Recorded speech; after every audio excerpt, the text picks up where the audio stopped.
ইয়া রাসূলুল্লাহ, আমার আব্বা আম্মা কুরবানি হোক আপনার জন্য। ইয়া রাসূলুল্লাহ, আমার নিজের জীবন কুরবানি হোক আপনার জন্য। রাসূলুল্লাহ সাল্লাল্লাহু আলাইহি ওয়াসাল্লামের শানে বেয়াদবি করবে এরকম কোন কুলাঙ্গারের পৃথিবীর কোনো জায়গায় বেঁচে থাকার কোনো অধিকার নেই। নর্থ সাউথ বিশ্ববিদ্যালয়ে এবং তার আগে ইউনাইটেড বিশ্ববিদ্যালয় থেকে শুরু করে এখন আমরা বুঝতে পারতেছি যে দেশকে অস্থিতিশীল করার জন্য এই কার্যক্রমগুলো করা হচ্ছে।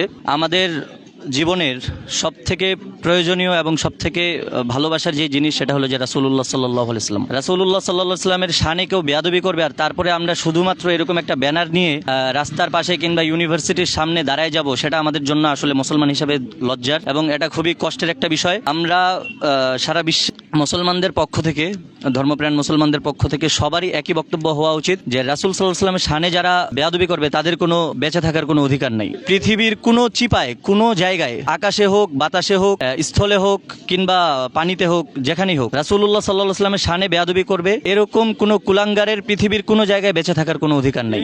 আমরা বিগত সময় কি হয়েছে না হয়েছে সেগুলো এখন আর তুলে ধরতে চাই না। একটা প্রবাদ আছে আরবিতে, আরবি প্রবাদটা আমার মনে নেই, যার অর্থটা অনেকটা এরকম: ইয়া রাসূলুল্লাহ, আমার আব্বা আম্মা কুরবানি হোক আপনার জন্য। ইয়া রাসূলুল্লাহ, আমার নিজের জীবন কুরবানি হোক আপনার জন্য। আমার আশেপাশে আমার ভাই বোন যারা আছে আমাদের সকলের জীবন কুরবানি হোক ইয়া রাসূলুল্লাহ আপনার জন্য। আমাদের জীবন, সারা জীবন, যতক্ষণ আমরা শেষ নিঃশ্বাস পর্যন্ত আমাদের জীবন থাকবে ততক্ষণ পর্যন্ত আমাদের একটাই বক্তব্য: আমরা বেঁচে থাকতে রাসূলুল্লাহ সাল্লাল্লাহু আলাইহি ওয়াসাল্লামের শানে বেয়াদবি করতে পারবে না কেউ। আমরা ওই জন্যই আজকে একত্রিত হয়েছি এবং পুশআপ টিমের পক্ষ থেকে, ওয়ার্ল্ড ইউনিভার্সিটি অফ বাংলাদেশের পুশআপের পক্ষ থেকে আমরা আজকের এই মানববন্ধনের আয়োজন করেছি। আমরা দেখতে পেয়েছি নর্থ সাউথ বিশ্ববিদ্যালয়ে এবং তার আগে ইউনাইটেড বিশ্ববিদ্যালয় থেকে শুরু করে এখন আমরা বুঝতে পারতেছি যে দেশকে অস্থিতিশীল করার জন্য এই কার্যক্রমগুলো করা হচ্ছে। তবে আমরা আশা রাখবো যে দেশকে অস্থিতিশীল যদি কেউ করতে চায়, বিভিন্ন ইস্যু আছে, ধর্ম নিয়ে ইস্যু টানবেন না।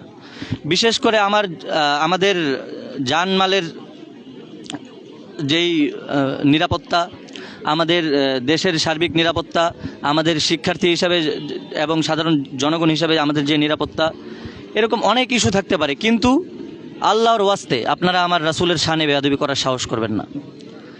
আমরা আশা করি যে আমাদের বিশ্ববিদ্যালয় থেকেও একটা বিবৃতি দিয়ে এই বিষয়ে সবাইকে সতর্ক করা হবে এবং আমরা আজকের এই আয়োজক যারা ছিলেন তাদেরকে ধন্যবাদ জানাই।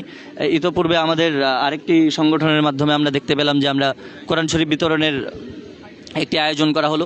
এরকম যে কোনো আয়োজনে আমরা সবার পাশে থাকার চেষ্টা করব। যারা আজকের আমাদের এই আয়োজনে আমাদের পাশে এসে দাঁড়িয়েছেন আপনাদের সকলকে আমরা ধন্যবাদ জানাই এবং আবারও একটি হুঁশিয়ার করে দিতে চাই: রাসূলুল্লাহ সাল্লাল্লাহু আলাইহি ওয়াসাল্লামের শানে বেয়াদবি করার কেউ সাহস করবেন না। ধন্যবাদ।